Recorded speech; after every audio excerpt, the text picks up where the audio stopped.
less responsibilities. By the way, we are in the second set and proceeding here. Again, tama si Mela Tunay. The winner here moves into the next round. Farm Fresh and Cherry Tigo already did the job last Saturday. Soyud uncorks. Pablo accepting. Runner nakaroon. Here comes Madrigal. Bonapeg, just be confident. Tina Salak said. Soltones, Chamson, Laksina steady. Soyud wants to win it. Si Soyud hindi ayaw na mahabang kwentuhan eh. Oh, bad acceptance. And it's a service ace by Sai. Side kapag That's why she takes a while. serving to ace. Yan, Tingnan mo yung likod ng kamay. If you do a slow-mo of that, you'll see how she doesn't do it the same way each time. As Soyud gets it to tie. And Soyud already leading the pack together with Laksina with 9 points each. Chamson. Oh, Ravenna says, gotcha. Back row, Pablo at work. Nice toss. One hand on it. Soyud says, let's heave it over. Pablo swings. Off the block. Alive. No whistle. We play on. Chamson denied. Pablo succeeds as we send it to Alexis Tinsay. A little tea that Gretchen Soltones told me. She did something to encourage her today. The next niya, si Bea with a heartfelt and strong message saying, Bea, you are not here to please everyone. Just challenge of the call. And we have our count currently at 4-3. Petrogas. Whoa, wicked shot. And Dacoron will be serving. She likes that side of the service area. Soltones. Oh, ang bilis ng palo. Good speed from Seth Domingo. Maizo Pontilla serving. On two? No. Oh, Laksina surprised. But why should you be? You got it perfectly. Diba kung ikaw yung kalaban, nakakainis ka, naiinis ka na isahan ka na naman. Oh, parang ganun. Parang ganun ba, Sir? Pero ginawa niya pa rin. Overpass. Sabi na eh. And tayo'y dumating sa first technical timeout at 8-5. Myla Pablo will serve. Bonaparte sets. Oh, said, got it down the line. Kargado itong kanyang mga serve. Yes, yes, that's 3 straight now by Akari. It's a normal strategic statement. Kung minsan yung maliliit, nakaka-block pa yan eh. Hala. Akari is in the lead by 1, by the way. Johnson denied. Pineda elevating the volleyball. That's loaded. 2-point lead now by Akari as they have scored 5 straight. Looking more comfortable with those hits. Saka generous si Bonafé. Lahat pinifida niya eh. That works. And Akari now has scored. Eto si Domingo. Kahapon pa nandyan. Outside back. Back pasok. Who's gonna be the next consistent person to rally for the Angels? Ito, natapik lang ni Madrigal. Miss you.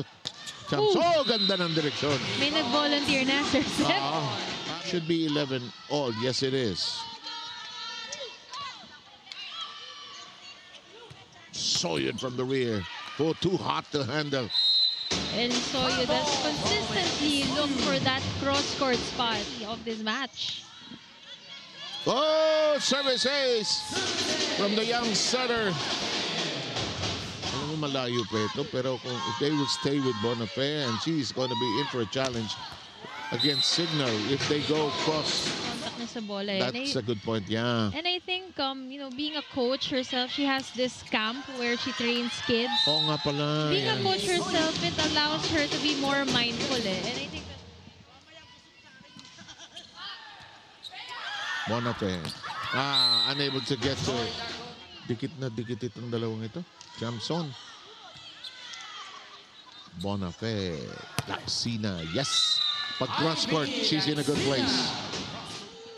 Madrigal serve in play. Pablo shoots away. Madrigal whirling on the floor. Laksina gets it to bite. Look at the counter of Ivy Laksina.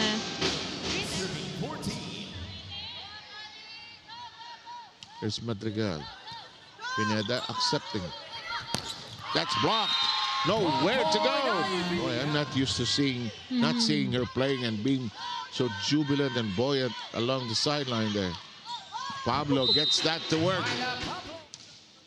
The Coron serve in action.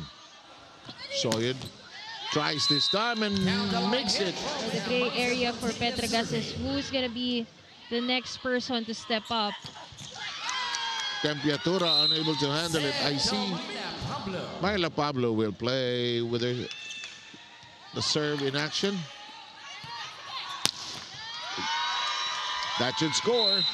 Point production lamang pa rin sila pagdating sa opensa kontra sa Petrogas. Soltones has scored 9.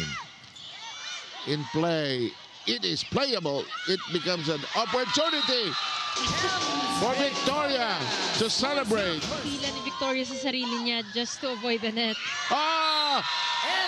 And now it's Madrigal who goes to work. Yung serve ni Sid ang may diin eh.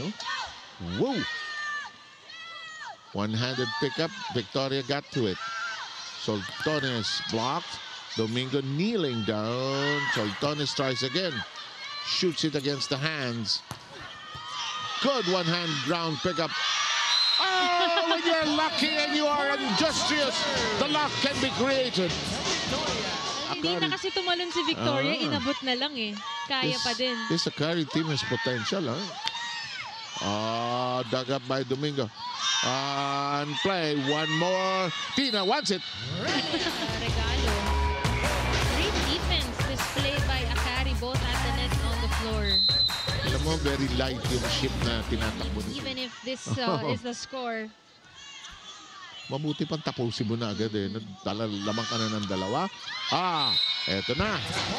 Katok-katok sa pintuan itong Musa.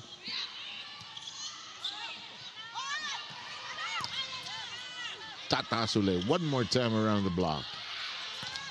No. Not yet.